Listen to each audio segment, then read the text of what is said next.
who is actually a teacher here at Gakko, and he's going to tell you about the school, and he's going to be presenting on modular synthesis, and then Matt is going to, what are we doing? Yeah, so we're also going to do a little bit of a beginner section here as well, and this is something always interesting that happens when I do these kind of intro sets. I'm always finding something new myself.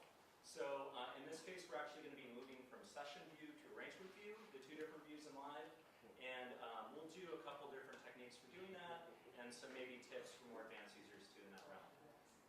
And yeah, and we're going to do a little trade-off. So basically, Matt has a set prepared, which I have not seen before, and I have had one beer, so that also is going to make it interesting.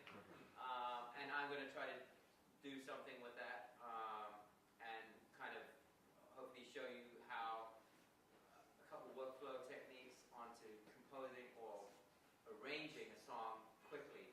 So a couple techniques on arranging songs. And then we're going to finish off with Ido. Right. Here. Ido's over there. Okay. Ido's going to do a live performance for you guys. A really, really nice performance with a lot of MIDI controllers, which he's going to introduce, some vocals, and basically how to use Ableton Live to perform. So that's it. And also I wanted to say one quick thing is that we are going to be offering some Ableton courses right here at the school. If you're interested, come see me afterwards, or Nacho. The name of the program is 343 Labs. We're offering some discounts, but you can see me off the bus. So yeah, without further ado. Yeah, so David's going to start. Pizza is coming, by the way, Yeah. but we'll get to the bottom of that soon. So, David. Hey, can everyone hear me? Okay. Do you want us to demo More? lights? Up to you guys. Yeah, I don't we know. do. If that's the vibe. One, no, no. Okay, that's better. Hey, hi. Better now? Okay, cool. Yeah, as they said, my name's David Britton. I teach here at Gakko NYC. We offer a huge assortment of classes. Obviously, I'm the music teacher here. I've been doing high school teaching primarily. However, I'm happy to say that we're also about to start our first adult course, which is going to be super exciting and fun. And if anyone's interested in talking more about that, come find me afterwards. Happy to discuss it. Before I jump in too crazily into this tangle of wires, does anyone have experience with modular synthesis? No? Yeah? Okay, cool. Lots of newbies. Exciting. So, to basically give you a really simple summation, modular synthesis exists under the concept of using control voltages to do things that your hands cannot, as you can see from this great quality video feed that we have here. There's a lot of knobs and a lot of wires, and essentially every single piece of this synthesizer performs a specific task. So if I turn up the volume, so this is just, it's I'd say like a mid-tier complex patch. I'm using mainly 3 elements right now, plus a 4th here. So the biggest piece is clouds, which is, as Mutable Instruments calls it, a texture synthesizer, which is a very fancy way of saying it's a granular synthesizer. So it's picking apart random pieces of whatever I'm sending into it and recontextualizing it through a bunch of really crazy patches and things like that. So this is its wet signal. This is what I'm sending it. I can do things like alter the size of the grains, give it more, which will add more timbral complexity to it. Like so. So we get kind of a bell sound now, all of a sudden. Versus that.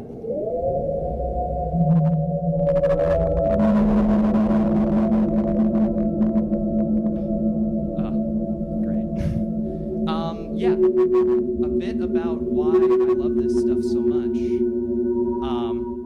I did music for a long time. I grew up playing the guitar and the clarinet and a bunch of other things. And then in college, I took a class with a guy named Morton Subotnick, who was basically the person largely responsible for changing how I thought about music.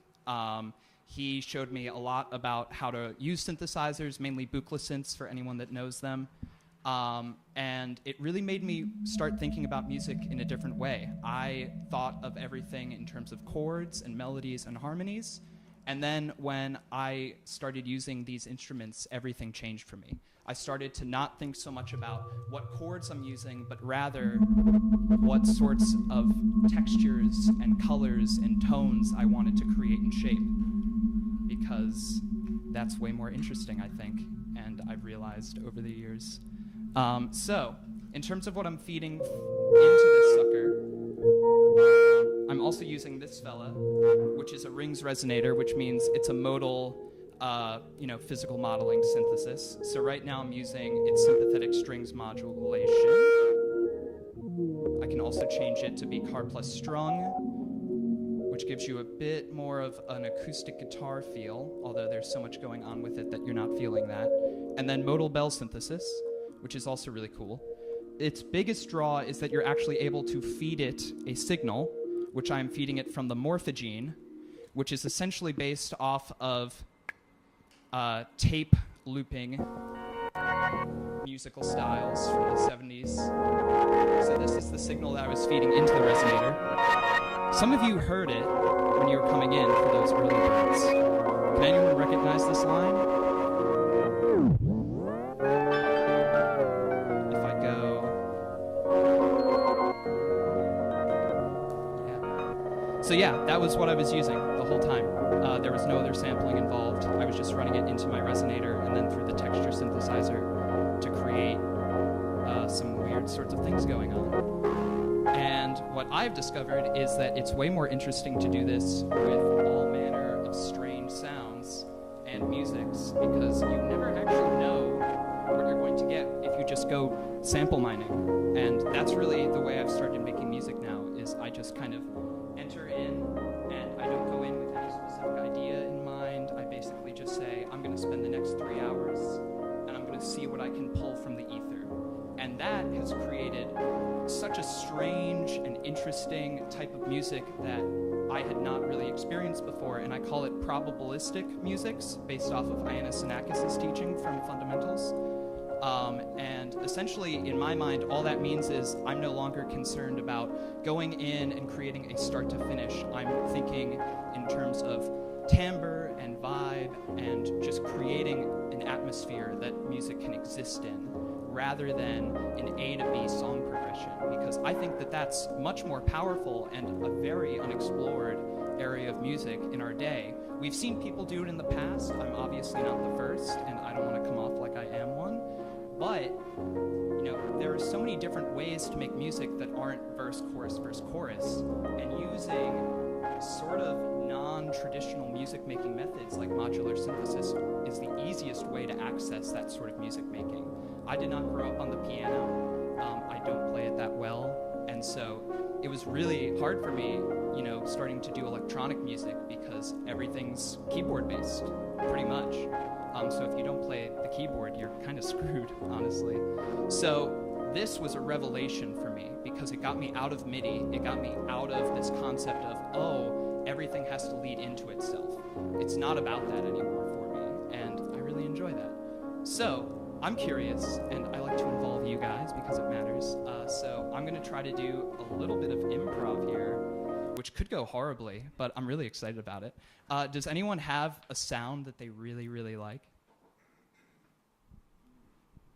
Something dreamy.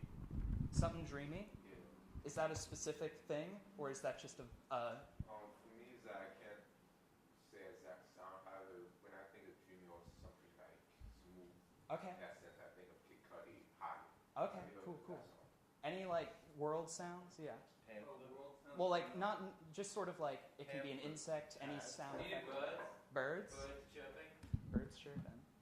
I think I have that.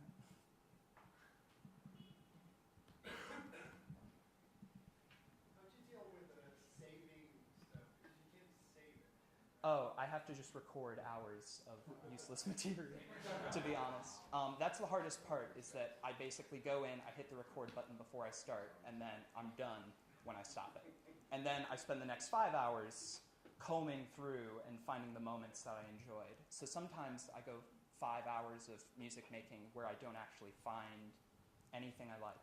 and nothing to use. And then I'll go one day in 1 hour and have 5 pieces that I can kind of extrapolate upon.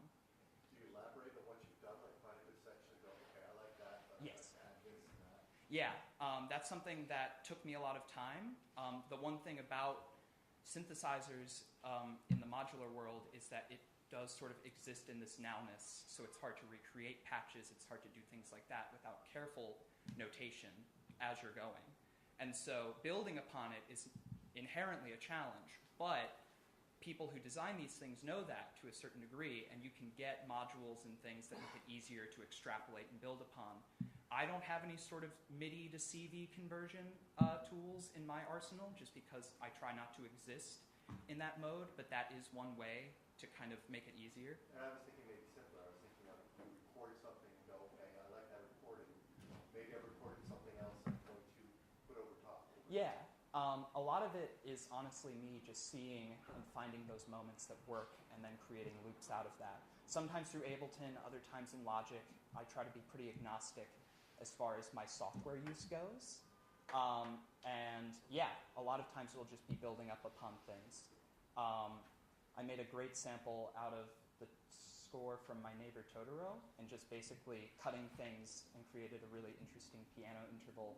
And then the drums came from 15 Step by Radiohead, and I sampled those off here, so it's a nice little mix. How do you feed is it the morph regime?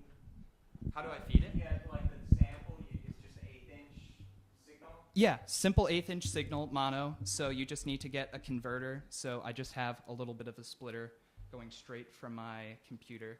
And you can feed it multiples? You could, in theory, feed it 2 things at once, because it's left and right stereo. But,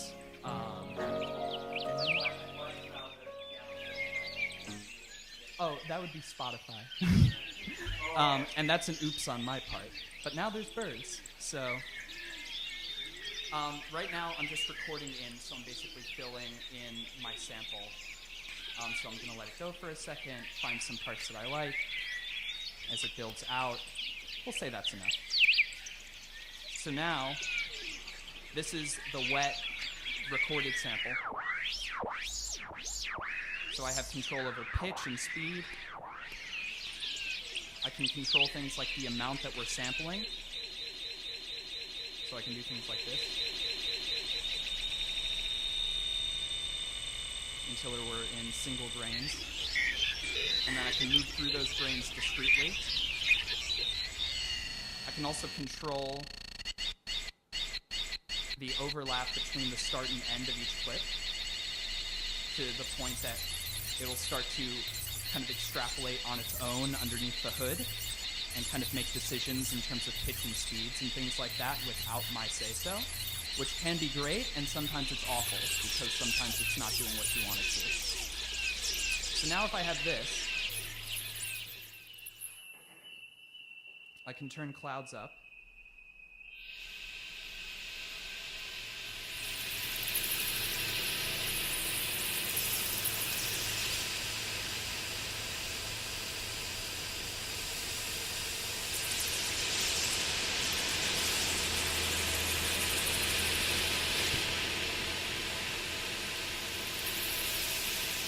So if I just want the raw, that's one thing I could do, but I could also run it back through my resonator and see what that gives me on the other end.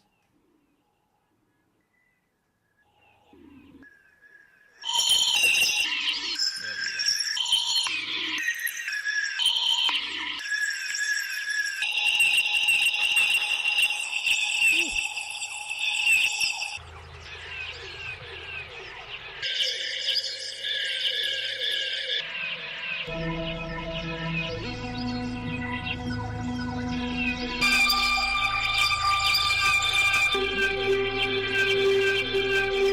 So a couple things about the other pieces that are going on. I'm sure you're wondering how I'm getting it to change pitch like that. I'm also using Renee, which is also by Make Noise, the same people who make the Morphogene, which is a... what's it called again? It's a Cartesian sequencer, which means that it's not existing in the left-right way that we normally think of sequencers. It can think up, down, and left-right all at the same time.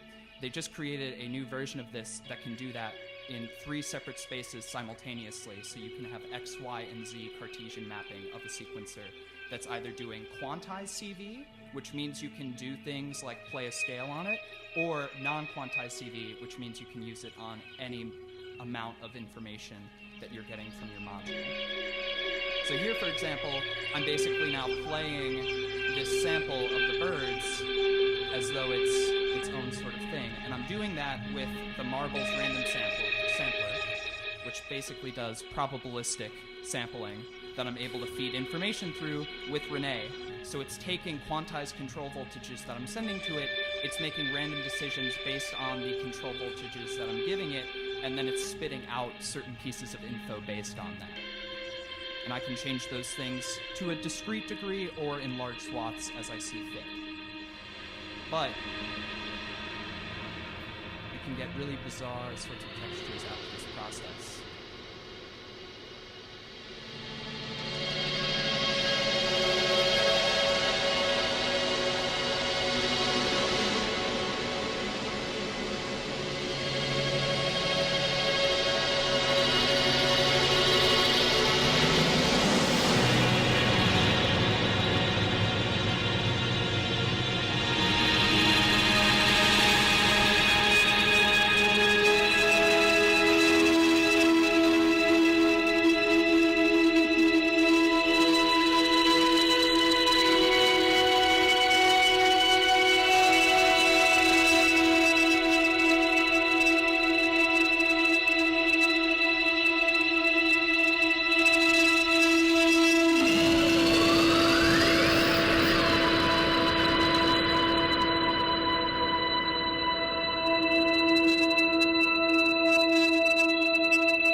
So right now, I'm doing a lot of, obviously, hand manipulation. I can use modules like maths, which is a function generator, to do what I'm doing with my hands without having to think about it.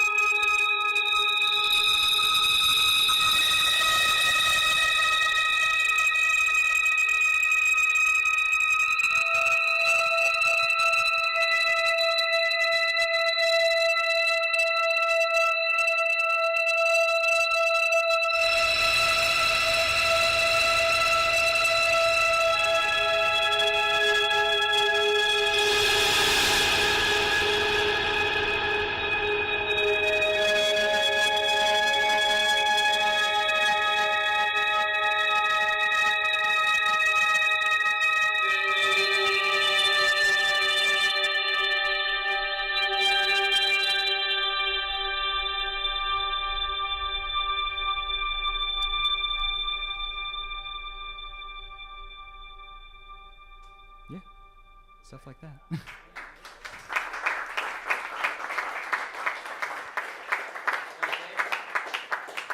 have a question for David, which is, so a lot of the music that we're hearing David perform is very ambient, and I think a lot of us are also very beat focused.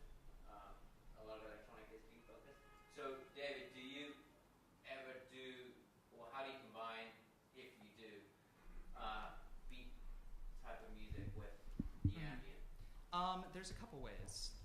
The easiest one is to use a program like Ableton and Simpler, where I can basically extrapolate on any of these sorts of sounds and use them in a more sort of coherent, beat-focused way like that, if that's the vibe I'm going for. So then you would basically record what you've done there and put it into Ableton? Yes, and then cut discretely as I wanted it, Okay. wherever. So that's one way I can approach a more formal, traditional sort of music-making style. Can you generate beats on that itself? You can, yeah. There's ways to do it. The easiest way to show you would probably not be with this, but I can do things with Morphogene, for example, and this isn't going to be a prime example, but you can do things like control start and stop. Is that a pulse generator? Yes, it is. This is Pamela's new workout, which is basically a giant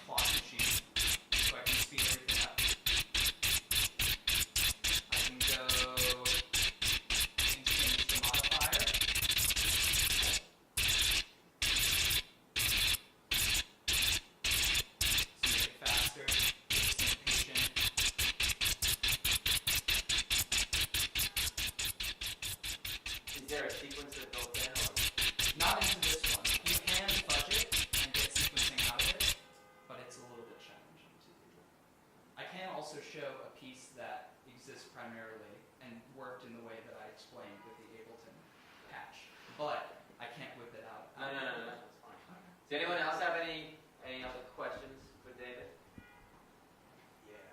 That synth, what's the name of that?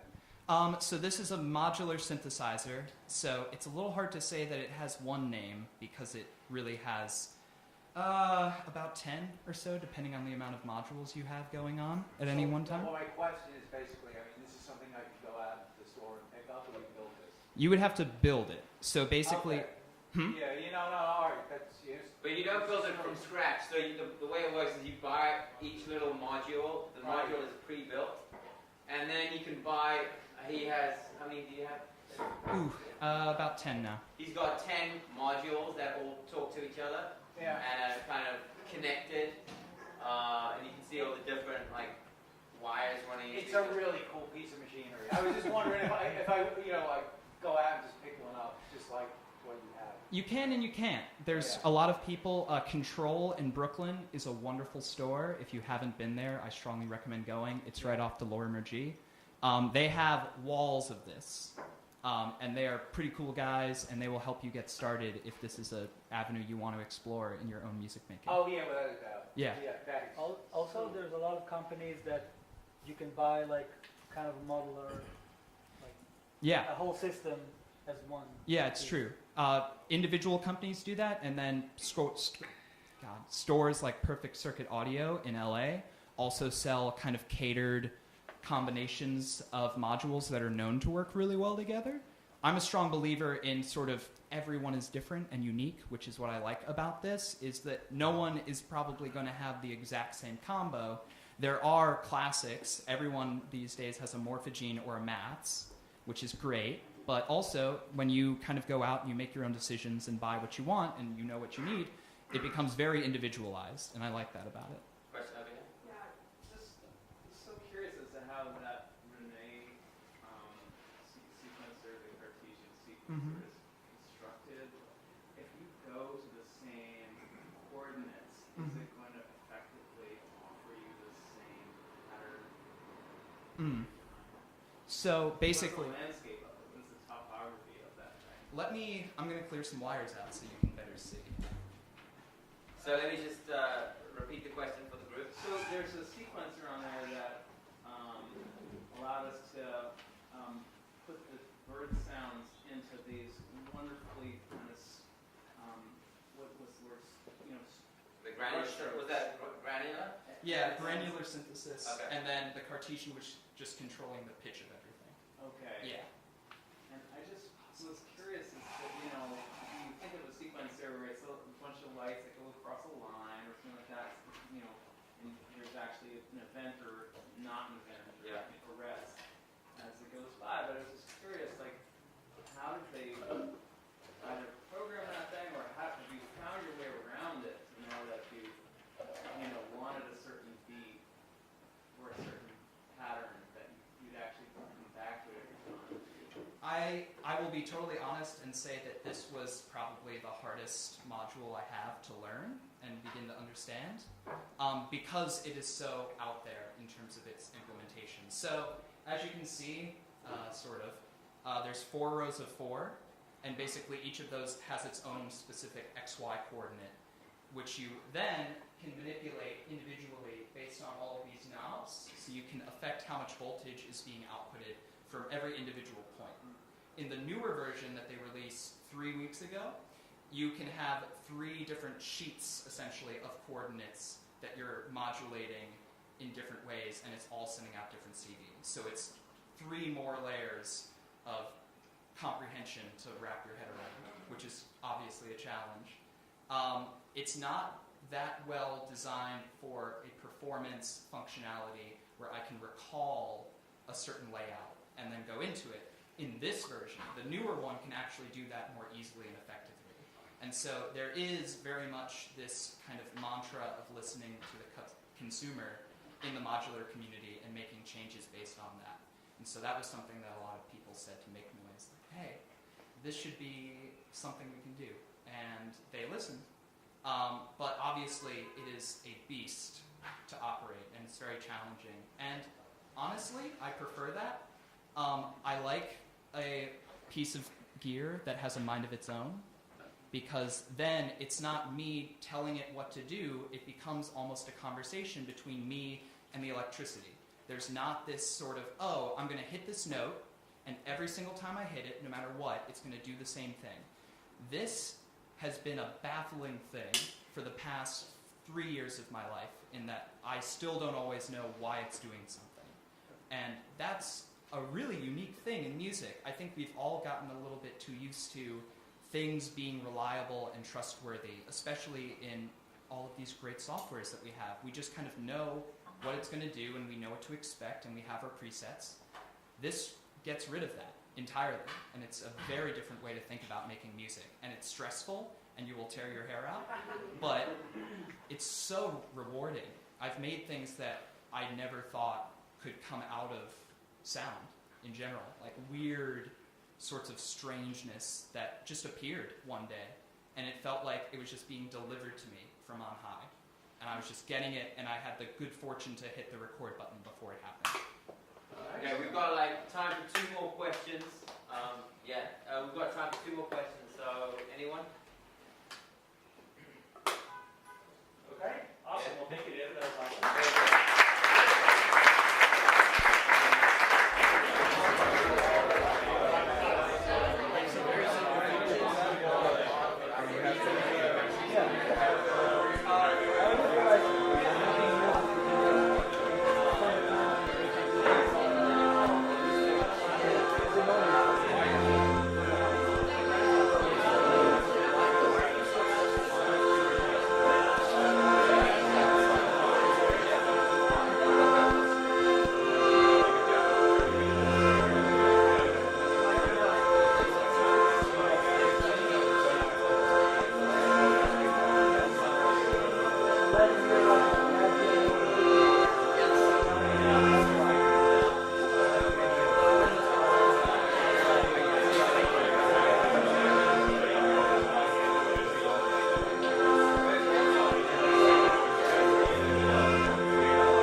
Do like the super basics.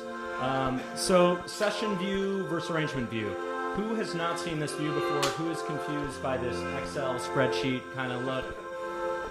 Okay, a couple people, right on. So what we have here are a number of different tracks, and each one of these tracks is playing audio, but it's doing that through two different protocols, or not protocols, but one does it via MIDI, one does it via audio. So each one of these tracks represents a different instrument or sound. So if I double click on this, we can actually see what instrument is playing. So this is a synthesizer in Live called Operator. We can see it down here below. And this is using what is known as MIDI to generate these sounds. So I can double click on this clip, and we're going to see a piano roll scrolling. And this piano roll represents, basically, it's telling our instrument how to play via musical input. So we can see this piano roll, we can see chords, and we can also see that it is looping. And this is what Session View is really good for. We can take a certain sound and we can loop it over and over again, and by doing that we can start to arrange our own creative palette and form a song around these repeating sounds. So this track is MIDI, and let's go ahead and look at another track. So this track is also looping right next to it, and this is playing back audio, as you can see, right? It's a waveform. We've all seen a waveform. And I can solo this, and we can hear it. It's like a nice little synth patch. So what the Session View allows us to do, it allows us to use this palette to kind of write our song in real time. So I'm going to go over to track 3, and I'm going to start bringing in a drum. And this is always going to come in right on the 1. This is one of the beautiful things about Live. So we're going to stay in musical time with all these different instruments. So I'm going to press this, and I'll come in right at the 1.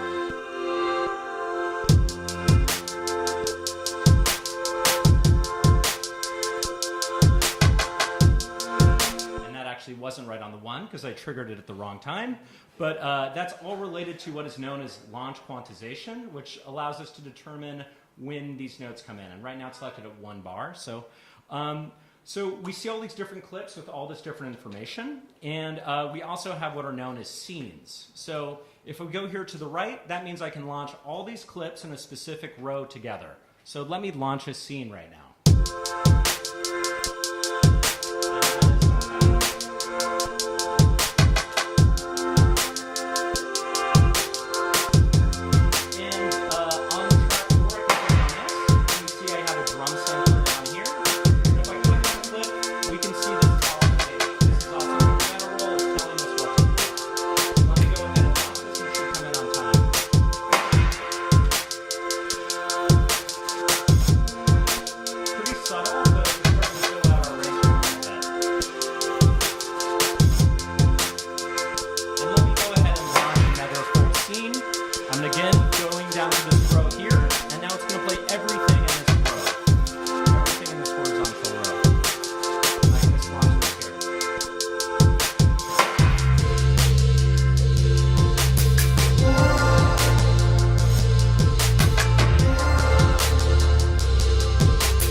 They sound good, but ultimately what I have are a series of looping clips. And of course this is important, and of course this is going to allow us to kind of create this palette to write our song. But when you listen to a CD, a song is 3 minutes long. When you put on that piece of vinyl from the 60s, your song is 6 minutes and 26 seconds long. you get what I'm saying here. So eventually we need to put it into a state that we can print, that we can export, that we can share with a friend, that we could send to a label or something like that. So how do we do it? How do we move from this Excel spreadsheet style view to an arrangement view? Well, one thing we can do in Live is we can press Tab, or we can press these horizontal buttons up here. And if you are familiar with the Live logo, it's the mix between these two different views. So let's go ahead and go to arrangement view, which is represented by these rows. And maybe those of you who haven't seen Live before, this looks a little more familiar with you, to you, right? We have a timeline down here. It's a matter of time. We have bar lengths up here. And this is going to be how we actually print our song and get it ready to send to the label to record. Any questions so far? Yes? Stupid question. Please. How did you make operator blue? Oh, do you? Why is up on my cop the version of Ableton that I have? Mm-hmm. It's orange. How do you change the track color? Oh. The envelope in operator itself is like orange, but yours is blue for some reason. Oh, I think it's the new. Are you on Live 9 or Live 10? 9. Okay, I think Live 10 we kind of updated the color scheme a little bit. And there are these, yeah, the cytomic filters are in there too, which sound awesome as well. Oh, the analog modeled filters are in there as well. And they also have their own proprietary wavetable, don't they? In Live 10, there's now wavetable, yes, Wow. which I probably should have brought in to show today, but Operator is still a very effective and powerful synthesizer, both included with Suite, yeah. Okay, yeah, thanks for the question. Okay, so we need to get these clips to this other view, and we have a few different ways to do that. So what I can do here is I can right-click this, and I can press Copy, and then I could go to this other view, and I'm pressing Tab to do that. Or I could use these indicators right here as well, right? Okay, so I can copy that. Let's say I want to take this other synth sound. I can copy that as well, one by one, and now we can play back an arrangement view. So now we're getting ready to put this in the suite that we can print, that we can send to the mastering engineer, or mixing engineer, or send it collaborator to do extra work on. Nice, okay. So that's one way to do it. Another way to do it is to simply right-click the scene, and I can press Copy. And now this is going to copy every clip in this entire scene. So this clip here, this clip here, this clip here, this clip here, this clip here. And I can get ready to copy that across. So I can press Paste.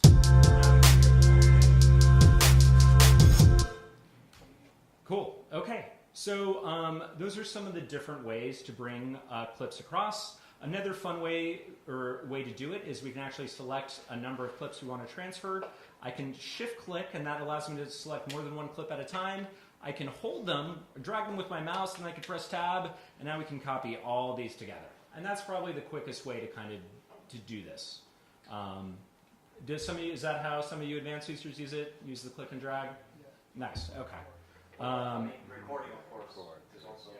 Exactly. And thank you. You brought me to the next point. So those are all awesome ways to do it, but we talked about the session views at Creative Palette. You saw how we were able to launch clips and they would come in on time together. So one of the best ways to do it, to really create or to hold on to that creative energy of your song, is to play this back like a remix. Remix the stuff you recorded yourself and set out at least the framework to an arrangement. So what I can do here is and there's one other cool thing about doing it this way as well that I'll talk about as we're recording. So I can press this record button here, and I have it set so it doesn't record right away. It only records when I press play. You can set that in preferences if you want. What I'm also going to press is this button here, and this is automation arm. So this is going to allow us to record changes in our volume, in our panning, and also in our effects and our send and return tracks. And if you're not familiar with sends and returns, that basically allows us to send portions of the signal to an effect to do group processing. And we can automate all of that and play it back in our performance in real time. Great. Okay. So let's go ahead and start doing that. So let me just launch this first scene. We'll get it going nice and big real quick. And we have 2 bars of count in.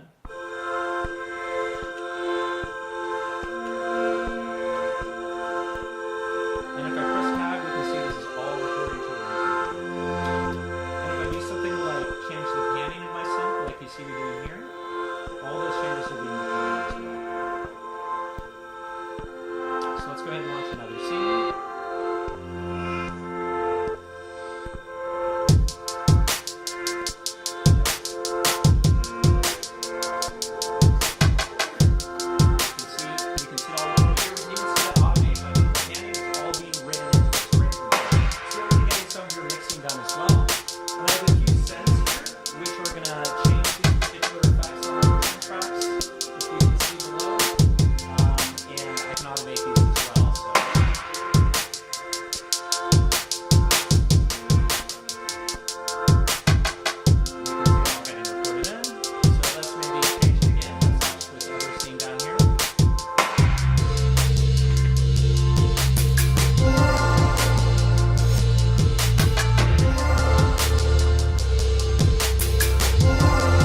Okay, so now I'll go back to my arrangement view, and importantly, we have to press this back to arrange button that will light up here.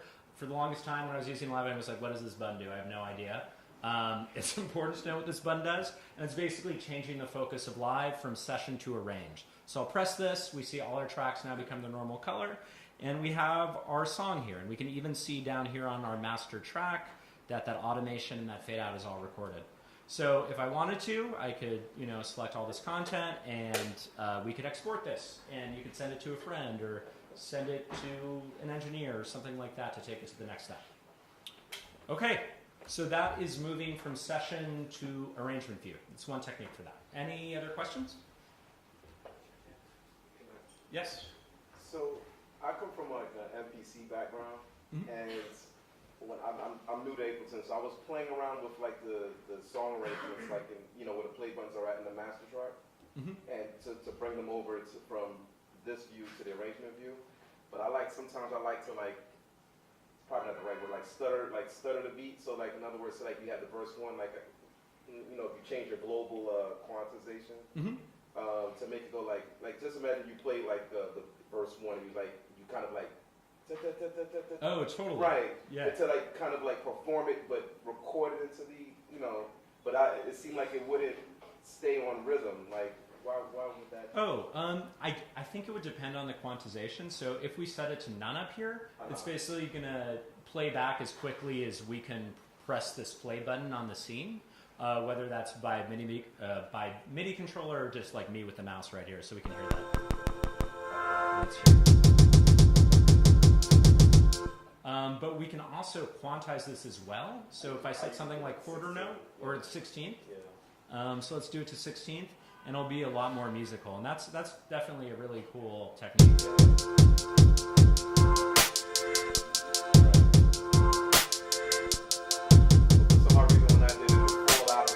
Oh, okay. Yeah, I didn't know why that was. Okay, maybe it was set to none, or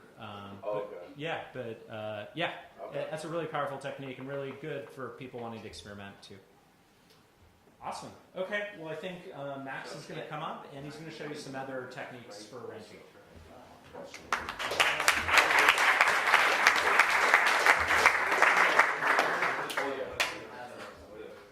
All right. Cool. So I've never seen this song before. Sounds nice. Did you sing that, Matt? That is Ariana Grande. You got my hopes up for a second. All right. So what Matt did is really cool, especially if you're working with a MIDI controller, let's say like an Ableton Push, or some type of controller where you can launch the clips and you can really record yourself playing live. I love doing that.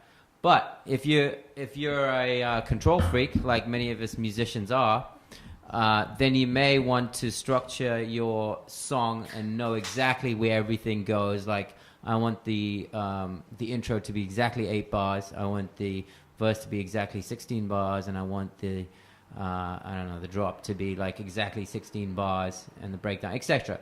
So maybe you have more of a mathematical approach, which is fine. So then I would not record this in live, but in that case, I would actually just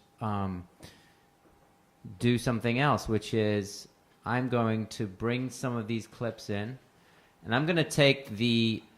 Oh, okay, he has it labeled. You're so organized, Matt. See here, he actually already did half the work for me.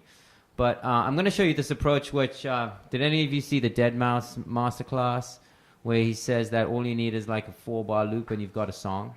So basically, I'm gonna try that, and I'm gonna go with his drop, which is like your busiest section, Matt.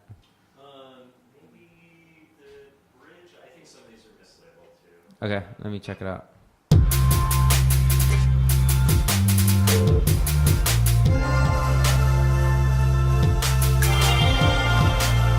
All right, that's good. So what I'm going to do is I'm going to do exactly what Matt just showed you. I'm going to select all of these. See how they're all selected right now? Tap on one or hold on one, hit tab, and then just drop them into the beginning of my arrangement. Okay, it doesn't matter. I don't even have to start there because I think... Oh, No, I think I do want to start in the beginning. So start in the beginning. Okay, that's good. And now, as Matt said, you do have to press this orange back to arrange button.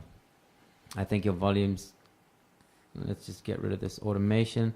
Right click and delete that. I don't want the volume going down on me in the middle of the song. Okay, bring that back up to 0. Now what you'll see is that a lot of these loops are different, or a lot of these clips rather are different lengths. Now the reason for that is that if I click on any of these, they are a loop. So that, for example, this first one is, well, you can see it's 5 bars long, and if I go down to the clip view, you can see that it's a loop, and it is where's the length? There you go. It's 4 bars long. So what that means is that if I go to it and I go to the edge and I pull out the edge, I can pull this out as far as I want, and it'll just keep looping. And you can see that it's a loop by these little dotted lines here. Okay. Now, for example, if I went into the clip and I change something in the clip, it's going to affect every single part. Let's say I take out these notes here. It's going to take out those notes, not just in that section of the song, but it's going to take out, since it's a reoccurring loop, it's going to take out those notes everywhere in the song. This is an important thing to know. I'm just going to put those back. If you want to delete those notes just in this section, what you need to do is you need to split this long piece of music now by going Command E. That's the shortcut. Otherwise, you can go Edit and Split. I don't even use that anymore, so I don't even know where it is. Where's Split? Yeah, there we go. I just split it. So now what I can do is I can, let's say, if I want to deactivate these notes, I can hit, there's a shortcut, 0. Now all the notes are gone. Well, they're not gone, they're just deactivated, okay? The long way of doing that is if you right click on a note, and there you can see, you can deactivate notes. All right, that means they won't play. So if I go try to play that, there's no sound. If I go activate them again, Command A, hit 0. There we go. Now they're playing. Okay, so it's a really handy tool. And nothing. And when I did this editing, it did not affect this part because I had split the clip. Okay, so that's really handy. So I'm going to do the same thing here. I'm going to pull these all out. I'm going to say, I'm going to be really lazy. I'm going to be that lazy producer who says, all I need is, well, how much time do we need to make a hit song? Like 3 minutes or something? 2 minutes, right? Okay, so just 2 minutes to make a hit song, right? So I'm just going to drag this out and be super lazy. In fact, I'm going to be so lazy that I'm going to drag these all out to the same length so that they're all kind of like touching each other. Oh, your mouse is a bit weird. And then I'm going to select them and drag them out together because I don't want to waste my finger muscles.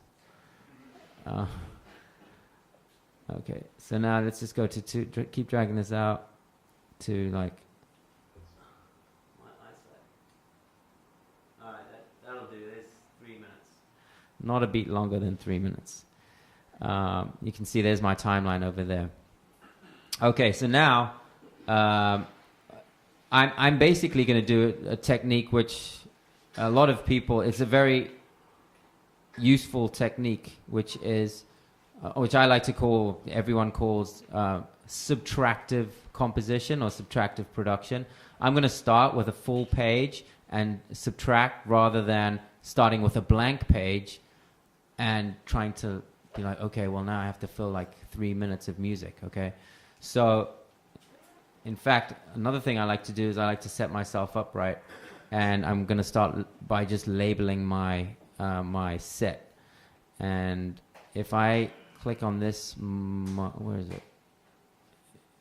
Is this the locator? Yeah, there we go. If I click on this little set button, I can add what's called a locator, and I can call that.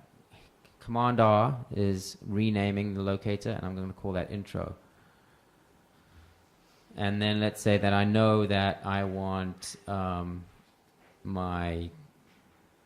another part, let's say the verse, to come in here.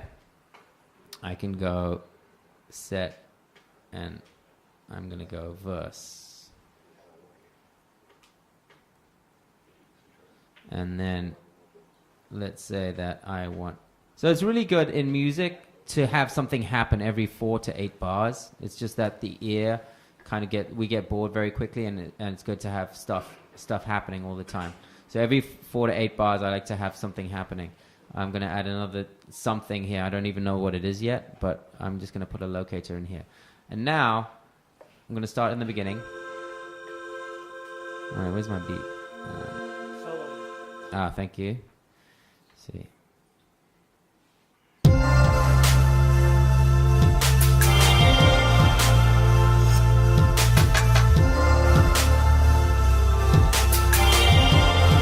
All right, so I definitely don't want all that stuff happening. So I don't want the beat happening right now. I'm going to select all these together and hit the little arrow button. That'll expose all the tracks. And let's see, what is this? Oh. Come on.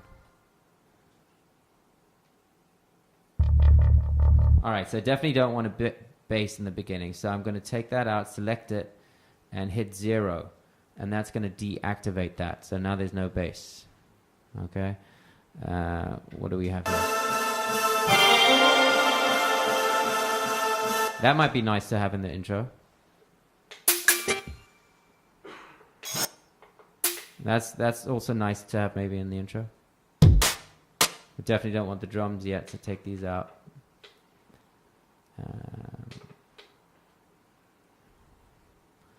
And chords, always nice to have pads in the beginning. All right, cool. And you know what? Maybe I'll just have this part come in like over there. What is this? I don't want that. All right, so let's listen. And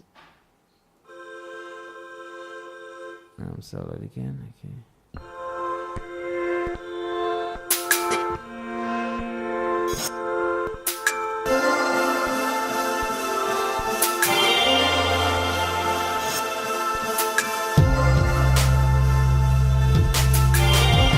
All right, so already I created a little bit of movement there. Now, the next thing I'm going to do is maybe not come in with a full drum kit. So I think these are my drums, right? So now what I'm going to do is I'm going to select this and split this.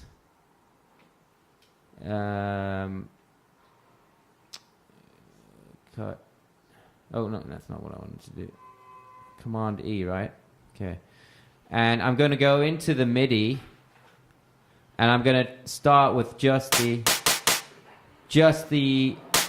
snares and some of the hi-hats, some of the higher percussion, but take out the kick.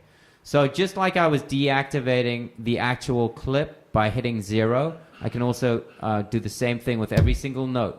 And I'm just going to select all the kick drums and hit 0, and that will take out the kick for that section. Now let's listen to it. Actually, let's listen to it from here. And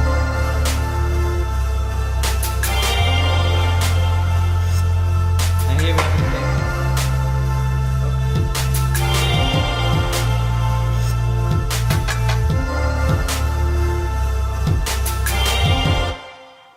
Did the kick come in there? Yeah, okay. That wasn't a big change, but as you can see, what I'm doing is I'm creating variation.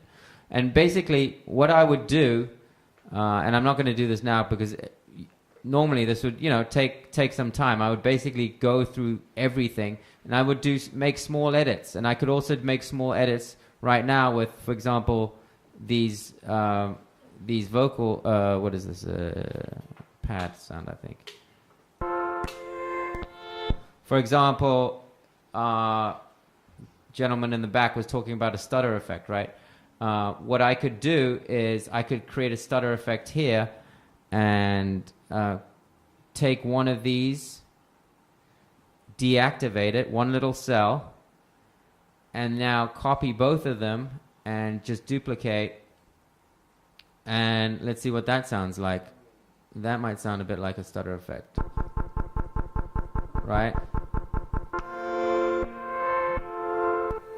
So all these little edits that you can do just by deactivating. So you, instead of like making stuff, you're actually subtracting stuff. That's a really useful technique. And then I would basically just go through the whole thing and just create little variations by taking stuff out. And then Matt has this all laid out great. So what I could probably also do if I'm stuck on ideas, just go back and like find some other stuff that I wanted to use and then maybe just drop that in. I would also color code stuff. So I would right click and let's say that I wanted this is like maybe a busy section, which to me is red. I would make that red and then drop that in there so that I can see what's going on when it's coming. Any questions so far? Yeah. How long does it take for you personally to do a lot of edits like this? I mean, it's kind of an open-ended question, but I would probably. Or the time that you would spend. Yeah, sure. No, so basically the way that I would work is basically I would come up with my sketch right in the session view, which is basically the main idea, like the hook, I guess. And that can just be like, oh well, today I'm not feeling inspired, so you can set it for a whole day and nothing will happen, or it could hit you in like a minute. But then once you have this hook, which could be as little as 4 bars, and you do what I just started to do, that and you sketch it out and you flesh it out and you arrange it, that could be like anywhere from like 2 hours to like maybe, I don't know, it shouldn't take a whole day, like 6 hours maybe. But that's quick. What's going to take a long time is getting all the little details and like, okay, now I'm going to add like a little thing there, because music is all about the details. Whenever it sounds repetitive, where you can hear like, oh, that's a copy and paste. It's like when in dubstep, when they're like, you can like hear the first drop sound exactly the same as the second drop, or the second drop sound the same as the first drop, and you're like, yeah, we did a copy and paste. But that's because that's what people do. But then what you should do is you've got to add variation. All right, that's what makes your music come to life and sound cool. So good question. Yeah. Would you ever do this in what you're doing to make the arrangement in a clip view? You mean over here, make the arrangement like this? Correct, like clicking into the individual clips and like deleting what you want to delete. Yeah, but everyone has a different workflow, and that's a great thing about live and musicians. I personally, I would maybe get started with my arrangement just like Matt did here, so he's kind of arranging it. But then I would get lazy and I'd be like, well, at the end of the day, I have to print this and like bounce it out. So why like go through all this hassle of trying to arrange it here when I can't, bounce it out this way? I'm going to have to do it over here anyway. So then at some point I just switch over. Then again, if you're going to play live, this view is much better because, you can trigger clips whenever you want, whichever clip, and you can like jump back and forth. Good question. Anyone else? I just want to say something. So Max told me that technique, and for me, it really changed the way. My problem was I would start a track, and then I would be like adding more things and more things and more things, and then you never finish, and you get to a point where you're almost like bored. By doing this, you do like you create your track, and then from there you kind of like edit it, and then instead of like adding more stuff, and at the end you can do a little bit of tweak. But for me, it really changed. I got to a point where I got bored of like doing tracks, and by doing this, I would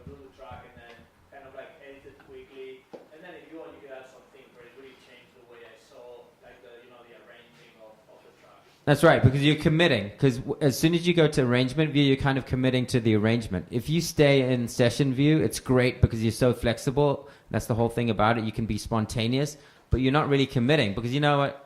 If I've had another beer, I would be like, okay, well, let's just listen to this for another hour on this one like 4-bar loop, which really is not cool, except to you. But if you go to arrangement view, then you're like, okay, so this makes sense. This has to be 4 bars. Now something else has to happen. Now let's do another 4 bars of this. Now the hi-hat comes in.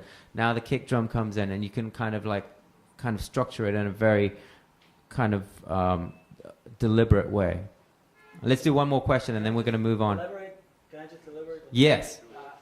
When I just started using Ableton, I tried to stay as much as possible in the session view, so I could learn all the little tricks that you can do there.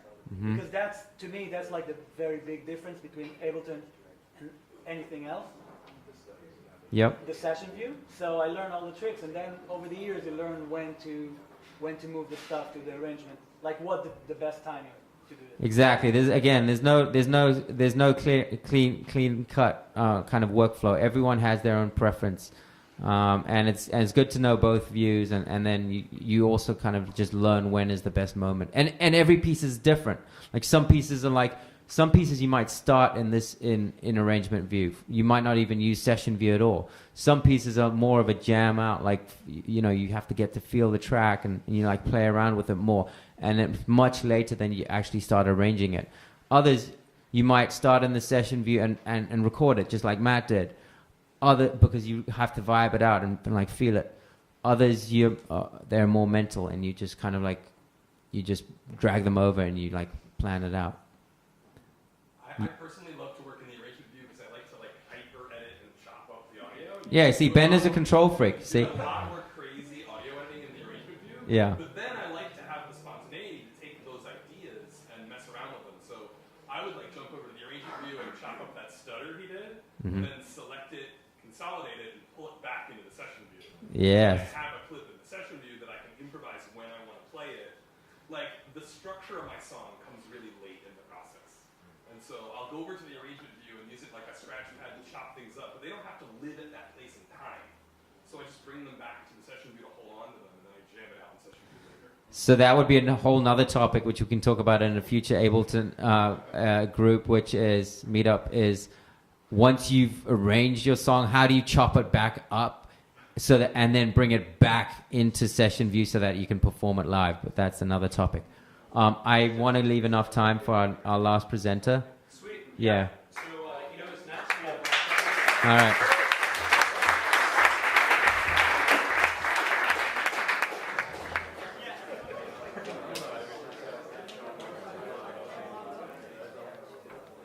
We don't really need the lights I have enough lights.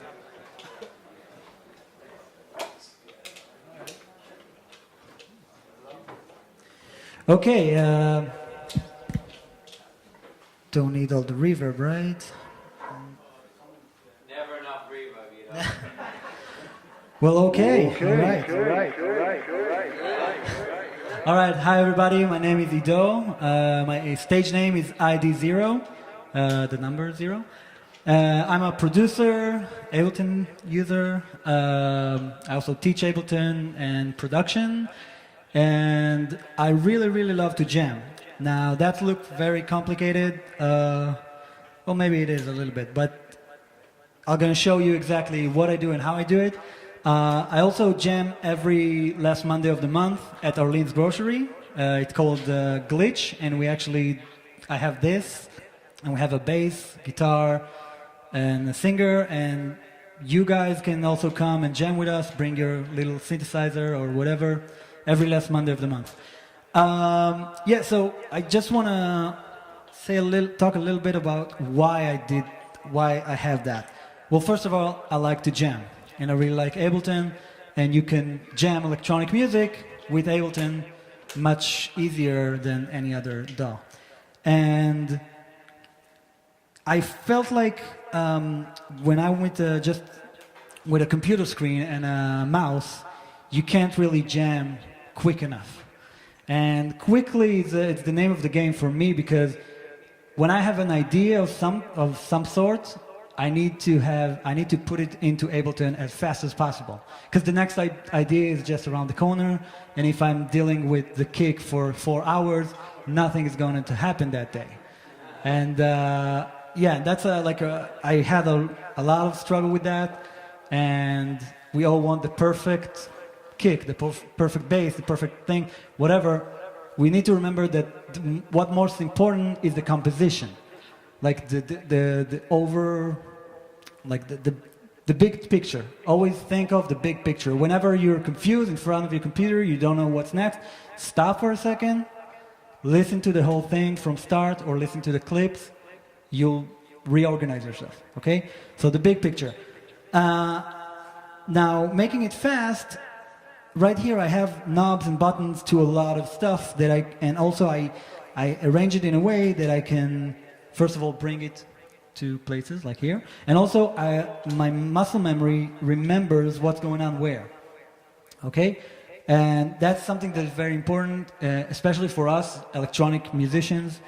A lot of times the same knobs can do like 6 different things, and it's confusing, especially to our brain. And we need to think about stuff, less thinking, more music, okay? And also another thing is, I'm going to bring the old analog versus digital argument, that a lot of people are saying that analog is the best thing, the sound, everything is amazing there, but digital, you can have presets, people sharing presets, I have my own presets, I don't need to recall. For me, I'm a very digital person. I started making music on computer. I don't know anything else. I juggle a lot. I play a lot with analog synthesizers. I love them. But what I find like the most effective thing about analog synthesizers is that you have all the knobs right in front of you. The filter is just one knob. It's always that knob. The LFO, the rate of the LFO, it's the same knob. You know exactly where to go if you want to change something. So that's why I did this. It's also have a lot of layers, but I'm gonna show you that later on. Let me first jam for like a couple of minutes. Yeah, sure. So I wanted to tell you guys, I actually saw this guy's show at Arlene's Grocery. He plays every month. I'm not really trying to plug it, but when he says that he was improvising, he was literally improvising. He was on stage with all of like musicians. There was a singer, guitar player, bass, and you, right? And every song had never been played before, and will never be played again.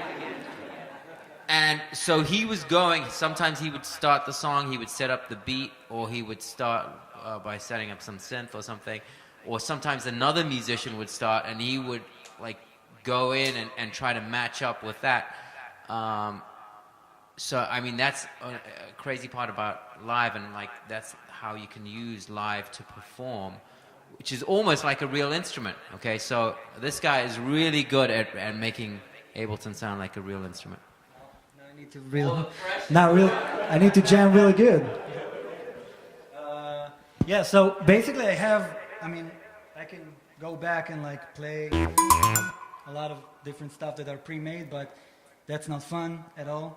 And so I'm just gonna start from scratch. Was it loud enough out there? Was it? Never loud enough.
Actually, I forgot to set a timer, so I don't know if it was long or short, or I don't know.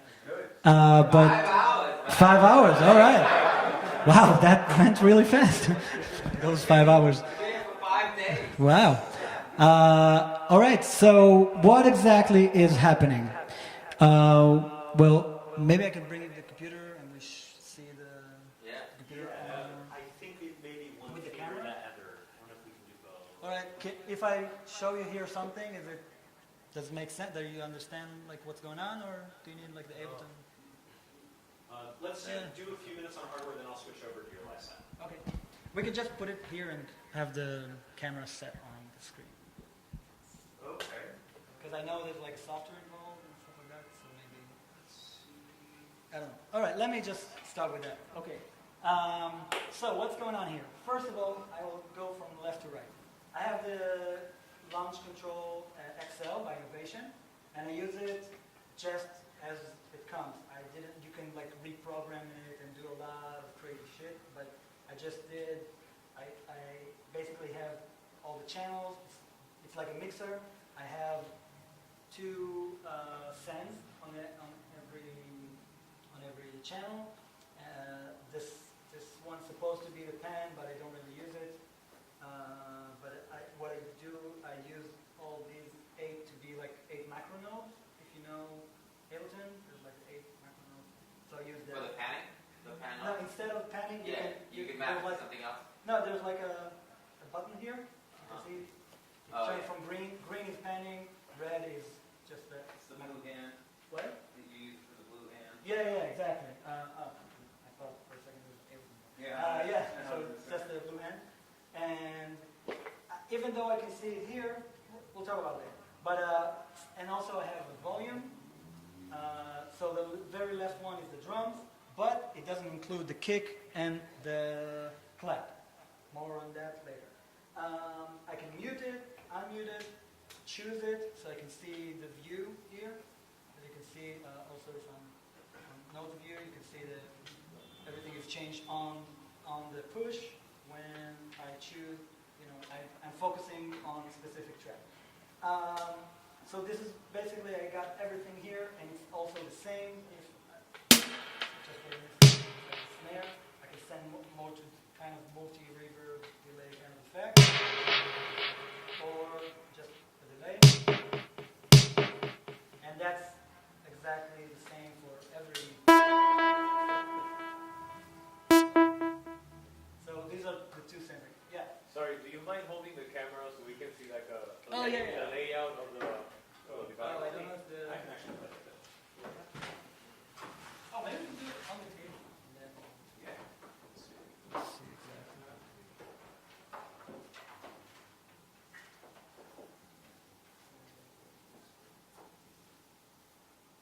So, yeah, do you guys need more light on that, or?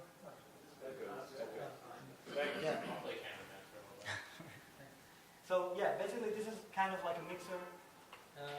Mute, I can mute everything, unmute, and it's really helpful in the term of composition that we were just talking about, like deactivate the clip or reactivate the clip. That's exactly what I'm doing on the slide.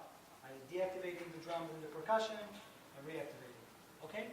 All right, so I have drums on one channel, percussion on the second one, synth 1, synth 2, synth 3 synthesizer. It's basically the same. We'll talk about it later. It says track, but basically it's just a piano. Arpeggiator, it's kind of arpeggiator that I can play with. And it's like a very simple device that I just built, like a rack, with macro notes. And the vocals that I actually didn't use, I didn't even notice. Which I have a beat repeat, which is my favorite thing in Ableton. Check.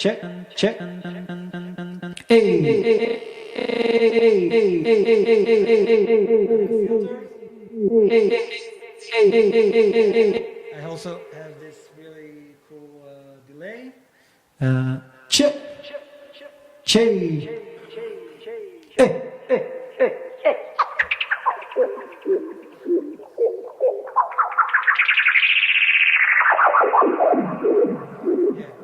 bad I didn't use it. And so this is what I have on my vocals. All right, let's go to the push now. On the push, I can see the exact same channels. I got 8 channels here. I got the drums, which is the same as this one. As you can see, I don't know if you can see it. I deactivated here, and it's it's the same thing. Okay, it's the same channel. And in the push, if I have a drum rack, this is what I see. I have the sequencer here. I have the different. Yeah. So as you can see, it's running. The green light is running, and I can just add like a kick.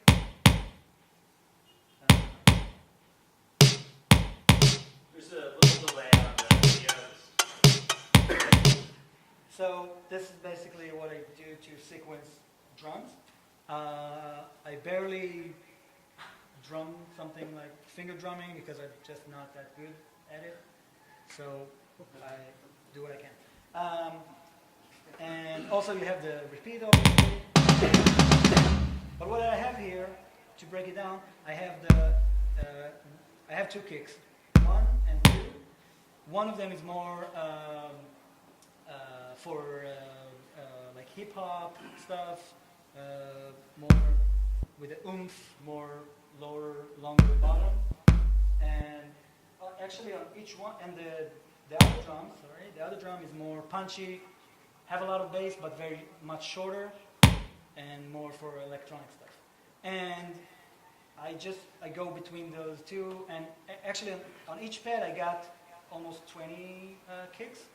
So if you know the 128 kind of system, it's basically, if you don't know what it is, just Google that, 128 drum rack, you'll find it. So every drum rack has 128 cells where you can put in different samples. So basically a drum rack can hold 128 samples. No, but the 128 rack is actually, I have on each cell, I can have 128 different drums, different samples. I'm not playing them simultaneously. So over here I have this kick. I can change it.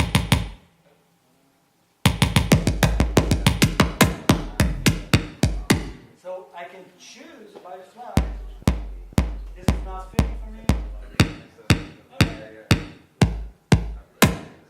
I can change them on the fly while everything is playing. I don't need to stop or. So if you want to look this up, just Google on YouTube, look up the ultimate drum rack. Exactly. And you will find you can drop up to 128 samples into a sampler, and then scroll through them by mapping what he's mapped. He's mapped a knob to a macro to basically scroll through all the samples on just one cell in drum rack. So that's a really cool way to quickly go and find a kick, quickly find a snare, quickly find a hi-hat. And you could automate those changes as well. So if you want to have 10 different kicks in your 4-bar loop, you absolutely could, depending on what you're doing. Yeah. By the way, automation and stuff like that, I can record whatever change I want. Just like it would be much more.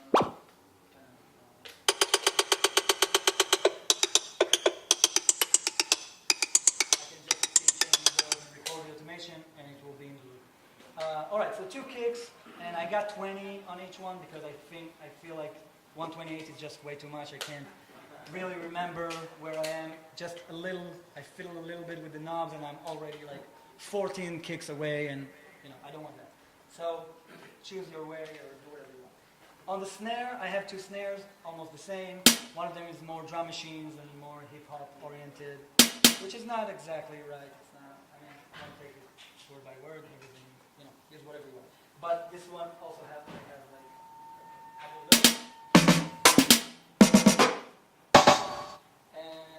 and another one is the snare that is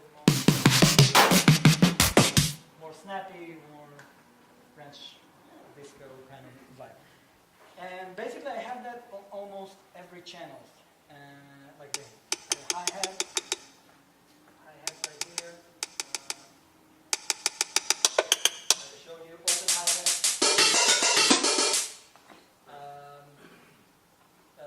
What else? This is just one sample that I really just like.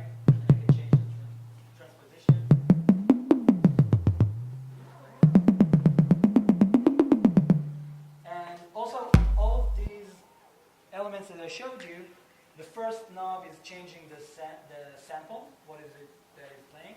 And all the other ones are exactly the same in every rec. And it's really, really important because when I jam, I don't want to be like, wait, what does that note do? What is that here?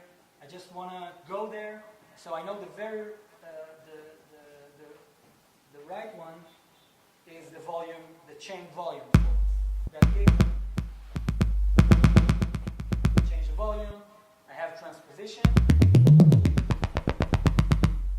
I have decay, which is actually not set up correctly here, but on the other ones it does. Like, as an example. That's the decay, attack, so on, like less punchy kick. I don't know. Filter. Resonance. Filter drive. I really like drive here. The distortion of it. And that's basically what I have on this 16 on the drums. If I jump one octave up right here, all of these are different claps. I didn't want to put all of my claps on the same cell, just like I did before, because a lot of times, I don't know if you noticed that or not, but I overlayering a lot of different drum claps. So, or just like doing them not at the same time, so it'll be bigger. You know, I can just record that or put it into to the sequence. And above that, I have 16 of the same tone snare, but in different pitches. So I can do. I really love that kind of snare. Very 80s. I like it a lot. So that's really nice. And above that, from that and above, I just got some random stuff.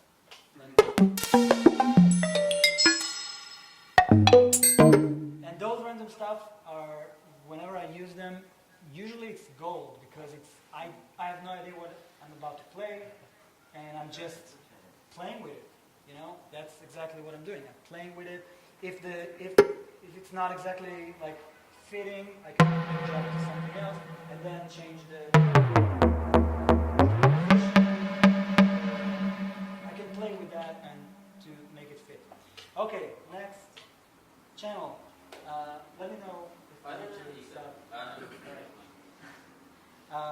Next channel. Not enough percussion already, so I need some more. So that's also, by the way, if you can see here, I don't know if you can see that, that's actually jumping between the 128 that he was talking about, the 128 different cells that you have on each drum rack. So on the very bottom, I have congas, some more congas, and tuba, all kind of stuff. Here I got, and also, by the way, it's different colors. I don't know if you noticed that. It's different colors, so I will remember what I'm playing. How do you change the color of cells in the drum rack? Basically, on the push, if you own the push on almost everything, you can do shift and press whatever you want, and then you see all of that, and I can just change it. But, yeah. And in Ableton, you can also, in like the drum rack, is actually, you can see all the cells, but you can also open the different, what do you call it, chains. Just like in a regular rack, you have different chains. So also in the drum rack, you can have different chain. Right click on any chain, change the color to whatever you want. So you don't have to use it. But also if you don't use a push, so why would you change it? All right, so I have this kabasa and shaker, cowbell, triangles. That's actually a pretty nice thing. I have like all the open ones on the right and all the closed ones on the left. So, and it's choking each other. So you guys know what a choke chain is? So a choke is basically, you can set up when you have two percussion sounds playing, and as soon as one starts playing, the other one is choked, meaning the sound stops. So it's kind of like when a hi-hat is playing open, and then it closes, the open hi-hat stops playing, so you get the like that. It gives you a really cool sound. Just like. So the one sound is stopping the other sound from playing. Yeah. Usually you will put it exactly like you said on hi-hats because you don't want the open hi-hat and the closed hi-hat at the same time, like a real drummer. And also this kind of triangle. I can let it linger or just close it. All right. What more? A go-go. And more wood kind of percussion. Another wood block. Switch, like just random switches from walls. All kind of machinery. All kind of engines. It's really fun to play with that. And some. What is that? It's just engines. Actually, I think it's a free sample pack of just engines and machinery and stuff like that. So let me check if I got the name for it. It's a really useful one. It's the switches and so it's TSSM motor and it doesn't say here, but it's motor and switches. That's like the Motors and switches. yeah. Sweet. Okay, well, it is 9 o'clock now, so if anyone has to go, you certainly can. But if you want to hang, we're going to be here for an extra couple of minutes as well. And definitely, if you have some questions for Ido right now, I know there's a huge amount here, but there's so much gold in this live set, as you saw. So we need to stop, or can I just keep going, but just any yeah. questions or any... Yeah, any questions for Ido? I have a question. How much do you modify the sounds before you play? Do you do a lot of work with